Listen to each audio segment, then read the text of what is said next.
নমস্কার বন্ধুরা, আমার চ্যানেলে তোমাদের সকলকে স্বাগত জানাই। আমার আজকের রেসিপি বাসন্তী পোলাও। আমি একটা বাটি দিয়ে মেপে 5 বাটি গোবিন্দভোগ চাল নিয়েছি। চালটাকে ভালো করে ধুয়ে নেওয়ার জন্য চালের মধ্যে জল দিয়ে দিচ্ছি। 4 থেকে 5 বার চালটাকে ভালো করে ধুয়ে নেব। আর চালটা খুব আলতো হাতে ধুতে হবে, খুব বেশি চটকে ধোয়ার দরকার নেই। গোবিন্দভোগ চালটা খুব ভালো করে ধুয়ে নেওয়ার পর চাল থেকে খুব ভালো মতো জল ঝরিয়ে নিতে হবে, যেন এক ফোঁটাও জল চালের মধ্যে না থাকে। চালটা এবার ম্যারিনেট করে নেব। 1 চামচের থেকে একটু কম হলুদ চালের মধ্যে দিয়ে দিলাম।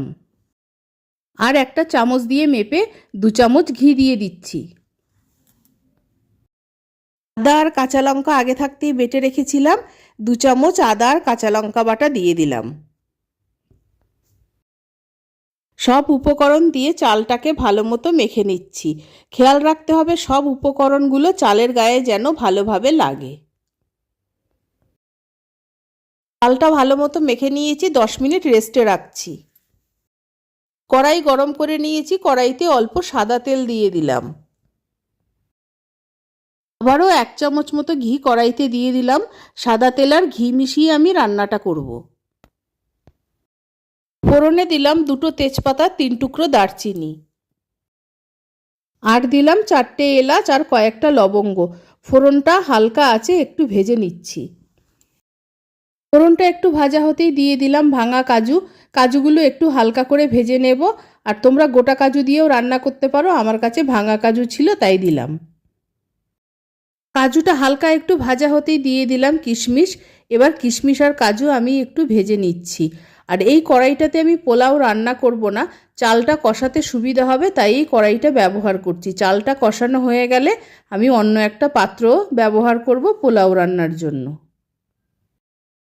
কাজু কিশমিশটা ভাজা হয়ে গেছে, এবার ম্যারিনেট করা চালটা আমি দিয়ে দিচ্ছি। এবার আমি চালটা ভালো মতো কষিয়ে নিচ্ছি। চালটা কষানোর সময় গ্যাসের আঁচটা কম রাখতে হবে, আঁচটা বাড়ানো যাবে না। চালটা যদি কোনো কারণে পুড়ে যায় তাহলে পোলাওটা ভালো হবে না। চালটা কষানোর সময় একটু ধৈর্য রাখতে হবে, এইভাবে খুন্তি দিয়ে নাড়তে থাকতে হবে। আর 4 থেকে 5 মিনিট সময় লাগবে পুরো চালটা কষতে। চালটা খুব ভালো মতো কষানো হয়ে গেছে। চালটা যখন ভালো মতো কষানো হয়ে যাবে চালটা এরকম ঝুরঝুরে হয়ে যাবে। তোমরা দেখতে পাচ্ছ চালটা কতটা ঝুরঝুরে হয়ে গেছে। এবার আমি কড়াইটা গ্যাসের ওপর থেকে নামিয়ে নিচ্ছি। আমি অন্য পাত্রে পোলাও রান্না করব। আর আমি চালটাকে আরও কিছুক্ষণ নাড়াচাড়া করে নিচ্ছি, না হলে পোলাওয়ের জলটা রেডি করতে করতে চালটা কড়াইয়ের নিচ থেকে পুড়ে যেতে পারে। যে বাটিটা মেপে আমি চাল নিয়েছি সেই বাটিটা মেপে আমি জল নেব। আমি 5 বাটি চাল নিয়েছি, 10 বাটি জল নেব। একটু বড় পাত্র নিয়েছি, পোলাওটা নাড়াচাড়া করতে সুবিধা হবে। আর জলের পরিমাণটা একদম ঠিক রাখতে হবে। যতটা পরিমাণ চাল তার ডবল জল এই মাপে জল নিয়ে নিয়েছি। পাত্রটা গ্যাসের ওপর বসিয়ে দিলাম, একটু গরম করে নিচ্ছি জলটা। জলটা মোটামুটি গরম হয়ে গেছে। এবার কড়াইতে কষিয়ে রাখা চালটা আমি জলের মধ্যে দিয়ে দিলাম। চালটা আমি ভালো করে একবার নেড়ে দিচ্ছি। এবার যা যা উপকরণ বাকি আছে সব এক এক করে দিয়ে দেব। চালটা ম্যারিনেট করে নেওয়ার সময় গরম মশলা দিইনি, এখন দিয়ে দিলাম। আন্দাজ মতো নুন দিয়ে দিচ্ছি। পোলাওতে আমি চিনি ব্যবহার করছি না, চিনির বদলে 4টে সুগার ফ্রি দিয়ে দিচ্ছি। এই 4টে সুগার ফ্রিতেই যথেষ্ট মিষ্টি হয়ে যাবে। 1 চামচ গোলাপ জল দিয়ে দিলাম। সব উপকরণ দেওয়া হয়ে গেছে। এবার আমি 5 মিনিট হাই ফ্লেমে ফুটিয়ে নেব। হাই ফ্লেমে 5 মিনিট ফুটিয়ে নিয়েছি, আরেকবার ভালো করে নেড়ে দিচ্ছি। এবার ফ্লেমটাকে লো করে একটা ঢাকনা দিয়ে দেব। 5 মিনিটের জন্য লো ফ্লেমে ঢাকনা চাপা দিয়ে দিয়েছি। মাঝখানে একবার ঢাকনাটা খুলে আরেকবার ভালো করে নেড়ে দিচ্ছি। আমি কটা চেরা কাঁচা লঙ্কা দিয়ে দিলাম। ঝাল বা মিষ্টি প্রত্যেকের পছন্দ আলাদা, এটা তোমরা তোমাদের আন্দাজ অনুযায়ী দেবে। আবার ঢাকনাটা চাপা দিয়ে দিলাম।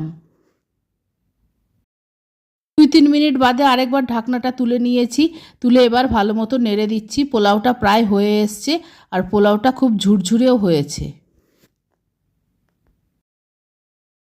পোলাওটা পুরোই হয়ে গেছে, এখন একটু ভেজা ভেজা আছে, তবুও খুব ঝুরঝুরে হয়েছে। এবার এই পোলাওটাকে আমি এখন এই অবস্থায় নামিয়ে নিচ্ছি। নামিয়ে আমি ঢাকা দিয়ে রেখে দেব। মিনিট 10-15 পরে এটা আরও ঝুরঝুরে হয়ে যাবে, তখন পরিবেশন করব। 10 মিনিট বাদে বাসন্তী পোলাও পরিবেশনের জন্য রেডি হয়ে গেছে। 10 মিনিট বাদে পোলাওয়ের ঢাকনাটা খুললাম। পোলাওয়ের যে বাড়তি একটু ভেজা ভেজা ভাব ছিল সেই জলটাও পোলাওটা টেনে নিয়েছে। এখন এটা খুবই ঝুরঝুরে হয়ে গেছে। আমার এই পোলাওয়ের রেসিপি ভালো লাগলে অবশ্যই আমার চ্যানেলকে সাবস্ক্রাইব করার, লাইক করার, শেয়ার করার অনুরোধ রইল। আর আমার নতুন পুরনো সকল বন্ধুদের আন্তরিক ধন্যবাদ ও ভালোবাসা জানিয়ে আমি আমার ভিডিও শেষ করছি। ধন্যবাদ।